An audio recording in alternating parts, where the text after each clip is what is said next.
To my channel unique dictation 26 मार्च 2025 जागरण संपाद की स्पीड रही है 80 वर्ड पर मिनट। शीर्षक है सरलीकरण से दूर जीएसटी। तो आइए लिखना स्टार्ट करते हैं। स्टार्ट। यह निराशाजनक है कि तमाम नियमों में संशोधन परिवर्तन के बाद भी वस्तुओं एवं सेवाओं पर कराधान की व्यवस्था यानी जीएसटी सरलीकरण से दूर है। जीएसटी लागू हुए 8 वर्ष होने वाले हैं, लेकिन एक बड़े कारोबारी वर्ग के लिए यह व्यवस्था जटिल ही बनी हुई है। जीएसटी लागू किया जाना एक क्रांतिकारी कदम था। इसे लागू करते समय यह माना गया था कि इससे एक ओर जहां टैक्स चोरी पर लगाम लगेगी, वहीं कारोबारियों को लाल फीताशाही से मुक्ति मिलेगी। दुर्भाग्य से अभी तक ऐसा नहीं हो सका है और ये कहना भी कठिन है कि निकट भविष्य में ऐसा हो जाएगा। जीएसटी की जटिलता केवल इससे ही उजागर नहीं होती कि एक जैसे उत्पादों पर अलग अलग दरें हैं, बल्कि इससे भी होती है कि कारोबारियों को उसके कई प्राविधानों को समझने के लिए विशेषज्ञों की सहायता लेनी पड़ती है।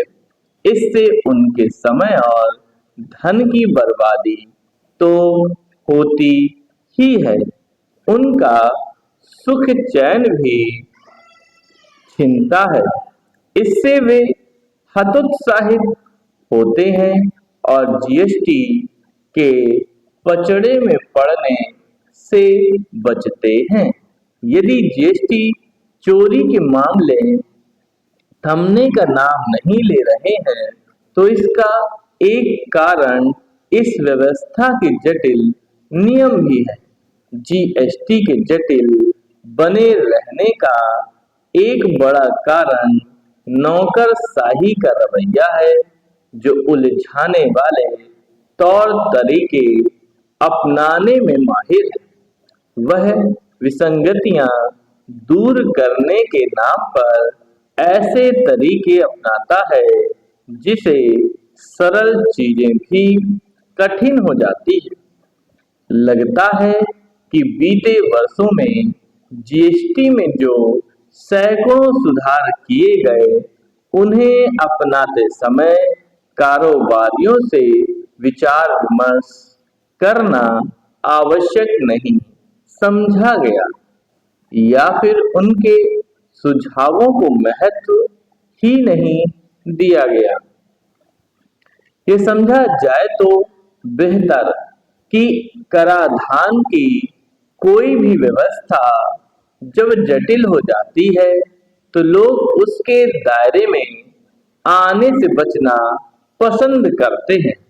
वादा यह किया गया था कि जीएसटी के तहत कारोबारियों को केवल अपनी बिक्री का विवरण देना होगा, लेकिन अब उन्हें तमाम तरह की जानकारी देनी पड़ती है, और यदि भ्रम पैदा करने वाले नित नए नियमों के कारण तनिक भी हेर फेर हो जाए, तो वह उनके लिए आफत बन जाती है। यहीं से भ्रष्टाचार के लिए गुंजाइश पैदा होती है और टैक्स चोरी के रास्ते खुलते हैं। आखिर इसका क्या औचित्य कि यदि कोई कारोबारी किसी दूसरे से माल खरीदे और दूसरा समय पर जीएसटी रिटर्न ना भरे, तो पहले वाले का इनपुट टैक्स रिटर्न फंस जाए। यह तो करे कोई और भरे कोई वाला मामला है। सरकार इससे संतुष्ट हो सकती है कि जीएसटी से प्राप्त राजस्व बढ़ रहा है, लेकिन कारोबारी उससे संतुष्ट नहीं। इसके अतिरिक्त जनता के लिए भी यह समझना कठिन है कि इस व्यवस्था से उसे क्या लाभ मिला। यह प्रश्न भी अनुत्तरित है कि जीएसटी स्लैब कब कम होंगे। समाप्त। व्यापारियों के लिए